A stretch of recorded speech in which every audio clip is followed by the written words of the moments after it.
we are learning that President Biden will speak tomorrow. He just issued a statement on Russia's unprovoked and unjustified attack on Ukraine. I'm going to read it in part. It says, quote, "The prayers of the entire world are with the people of Ukraine tonight as they suffer an unprovoked and unjustified attack by Russian military forces. President Putin has chosen a premeditated war that will bring a catastrophic loss of life and human suffering. Russia alone is responsible for the death and destruction this attack will bring, and the United States and its allies and partners will respond in a united and decisive way. The world will hold Russia accountable." Of course, this UN Security Council meeting still ongoing at this point in time. I want to bring in one of our national security experts, friend of the program, Hal Kempfer, to respond to all of this latest news that seemingly is just breaking each and every minute here. Hal, thanks for being with us.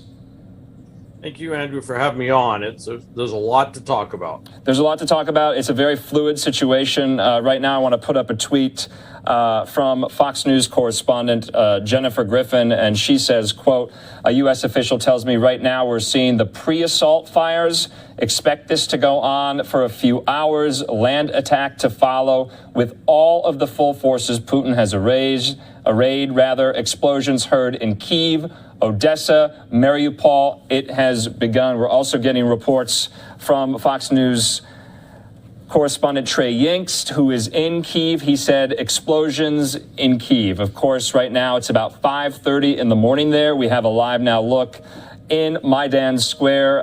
Hal, your reactions, we've been talking about this now for seemingly almost a month. It is here.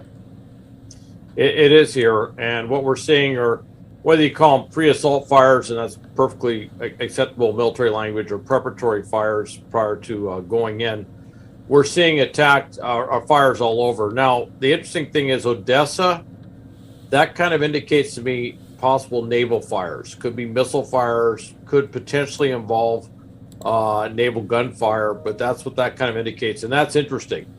That is showing that they're going in deep. They're hitting targets all over the country. Obviously, Kyiv, which is the capital city.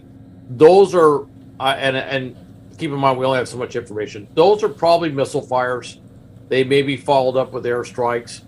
Part of what that does, though, even if you don't have ground forces going all the way down to Kyiv, for example, what that does is it fixes Ukrainian forces around the country in place. You're not going to shift your forces to the east if you're afraid that they're coming from the south and the north as well. And that's what it appears is happening. You know, certainly from a military planning standpoint, that would be a logical thing to do, to use those fires. They have the capability. So to use those fires. Also, tremendous psychological impact on the citizenry and the political leaders, and also the military leaders as well in those areas. When they get hit with fires, it slows down their ability to react. It slows down, the ability to evacuate people, because they don't know if they want to get on the road because they could become targets of fire. So there's a lot of reasons why they would do this.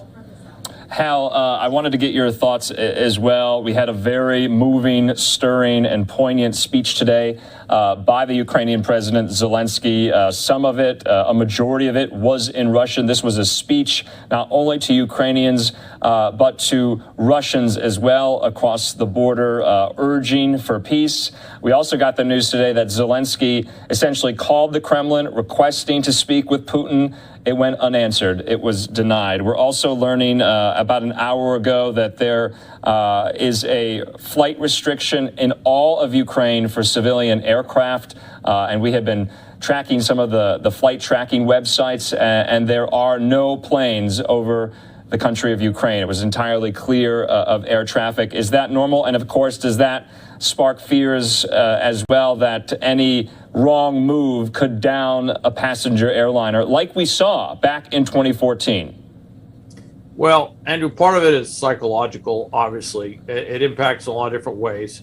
The snub of the phone call is to be expected. There's really nothing more for them to talk about. Obviously, Putin has made up his mind. The confusion with the head of the Russian security service and with the U.S. ambassador or with the Russian ambassador to the U.S. this weekend, indicated to me that Putin is keeping very close counsel, that some of his key members of his cabinet and those around him may not even know what he's thinking at any given time, which is also an indication of a lot of strong operational security on his end to avoid any leaks. And there has been a lot of information coming out. It's tough to say if some of that's not deliberate by Russia, but that's part of what we're seeing there. Now, shutting down the airspace, that's just prudent. That's anytime you have a large military air operation, the Ukrainian Air Force wants freedom of operations, and obviously the Russian Air Force wants freedom of operation. So even if it wasn't announced de facto, you'd want to shut it down. I think both sides, after seeing what happened with the airliner being shut down, would go to extremes to make sure that there were no civilian airliners or any civilian aircraft, because frankly, whatever's flying right now is a target by one side or the other. So they're freeing up that. Same thing with the notice to mariners in the Black Sea and certainly the Sea of Azov, where they're trying to make sure there's no mariners out there. You're going to see a lot of maritime action. I am fully expecting to see an amphibious assault. If it doesn't happen in the next few hours, it could happen the next day, but I'm fully expecting to see that simply because they have the capability. The Marines are embarked on ship, from what I understand. So I would expect that they would do something, if nothing more than to throw uncertainty into the planning process of the Ukrainians and also achieve a certain element of surprise to throw them off balance and to fix their forces in place. At some point, the Ukrainians will figure out where the main thrust, where the main effort is of the Russian forces. Are they going for the entire country? Are they going for certain parts of the eastern Ukraine? Could a lot of this be hit everywhere, make it look like they're coming everywhere, and in the end, they simply seize that southeastern quadrant of Ukraine? We don't know. That's a very likely scenario. I would say it's a probable scenario, but that doesn't mean that they wouldn't launch missiles on all these other cities as well, just to sow confusion, and of course to basically immobilize the movement of Russian forces from one theater of action to another. Hell yeah. And back to your point about amphibious assaults, we are seeing some reports as well of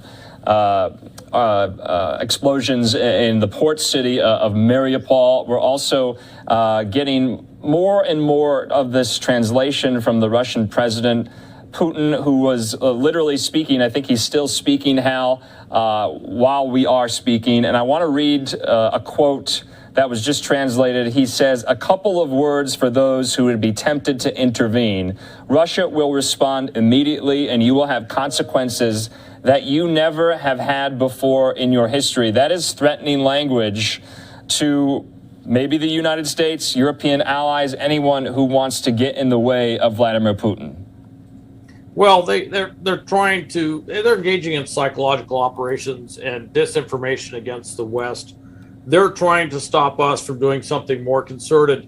The big fear that Russia has in this is not that they're going to get stopped cold at the border.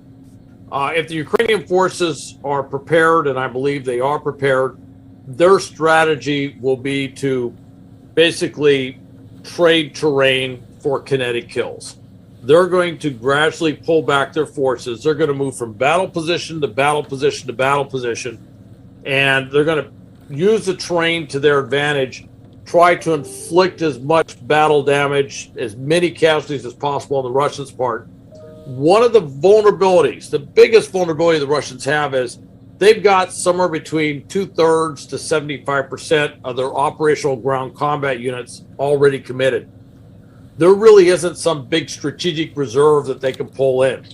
Now, if they attack everywhere, and maybe they're using the fires, and at the same time they're doing a shift to come into another area, that's very possible. We did that during Desert Storm, did the famous hook movement where we actually had everybody fixed in place, and then we maneuvered around and came into Kuwait.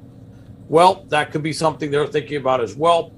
But with that said, there's just a lot of different possibilities going on in terms of the whole thinking, and we're going to find out over time. Yeah. Hal, earlier today during the Pentagon press briefing, 80% of forces have moved into ready positions. That was earlier today. The bulk of that 80% are obviously on the ground. They also say we have believed Putin has assembled 100% of his aviation assets, 100% of his maritime assets, and near 100% of his ground, very close to 100%. Hal, stay with us right now. The Russian ambassador to the United Nations is speaking yet again, and I believe we're about to hear from the Ukrainian ambassador to the United Nations as well. Hal, be on standby for us. Thanks. Okay.